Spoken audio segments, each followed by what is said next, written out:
ถือว่ามื้อนี้ก็เป็นอีกมื้อนึงเนาะที่ได้มีโอกาสได้เฮ็ดเวียกร่วมกับทางแผนกอุตสาหกรรมการค้าแขวงสารวัตรโดยเฉพาะแม่นการพันขยาย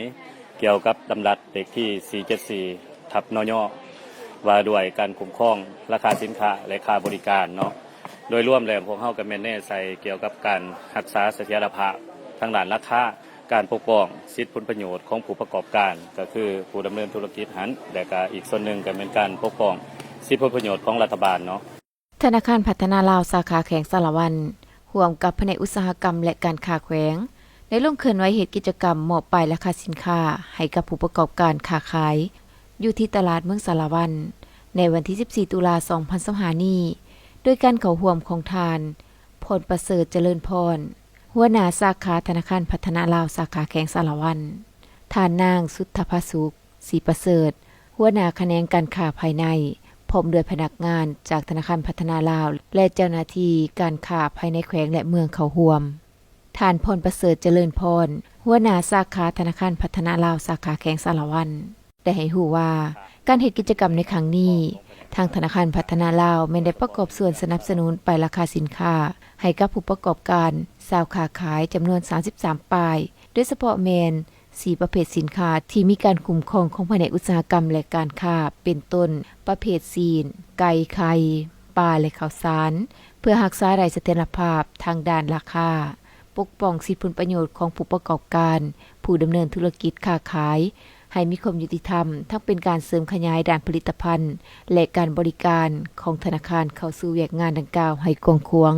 สำหรับเบื้องธนาคารพัฒนาลาวของพวกเฮานี้ก็แม่นมีความดีใจและในมื้อนี้ที่ได้มีส่วนร่วมเนาะโดยหลักๆในธนาคารของพวกเฮาก็ได้มีการเสริมขยายทางด้านผลิตภัณฑ์การบริการของทางธนาคารเข้าสู่ในเวียกงานดังกล่าวโดยเฉพาะแม่นทางธนาคารของพวกเฮาได้มีการประกอบส่วนอยู่ในการผลิตป้ายแจ้งราคาสินค้าในท้องตลาดมาฮอดปัจจุบันทางธนาคารของพวกเฮาก็ได้มีเขาเอิ้นว่าผลตอบแทนที่มอบให้แก่ลูกค้าของธนาคารเนาะโดยเฉพาะแม่นผู้ที่ใช้ผลิตภัณฑ์ LDB Plus เนาะที่มีการชำระสะสางสินค้าเนาะมีการสแกน30ธุรกรรมขึ้นไปต่อเดือนเนาะจะมีสิทธิ์ลุ้นรับโชครับรางวัลจาก LDB ของพวกเฮาเนาะ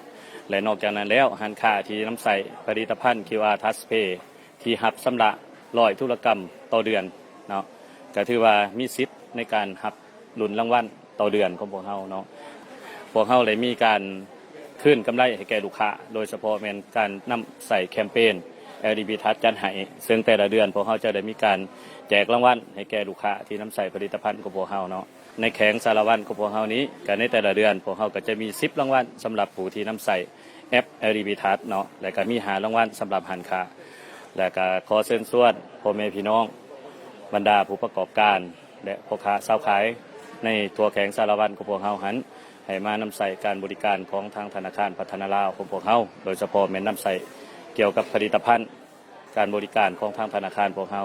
รับประกันว่าพวกท่านจะได้รับผลตอบแทนและก็ได้รับสิ่งดีๆจากทางธนาคารพัฒนาลาวของพวกเฮาที่จะได้มอบให้แก่บรรดาทานเนาะหัวหน้าสาขาธนาคารพัฒนาลาวสาขาแขวงสารวันยังให้ฮู้ตื่มอีกว่าการเฮ็ดกิจกรรมมอบป้ายในครั้งนี้แม้นเป็นการพันขยายผลิตภัณฑ์ของธนาคารให้เข้าถึงลูกค้าและมีผลตอบแทนอย่างแท้จริงเป็นต้นการชำระสินค้าผ่านระบบธนาคารโดยการสแกนผ่านระบบ QR ลดผ่อนการนำใส่เงินสดเพิ่มความสะดวกสบายและความปลอดภัยให้กับทุกท่านในปัจจุบันธนาคารพัฒนาลาวสาขาแขวงสารวันจะได้ขึ้นกำไรให้กับลูกค้าถ้าหากทานมาใส่บริการผลิตภัณฑ์ธนาคารด้วยการสแกนผ่านระบบ QR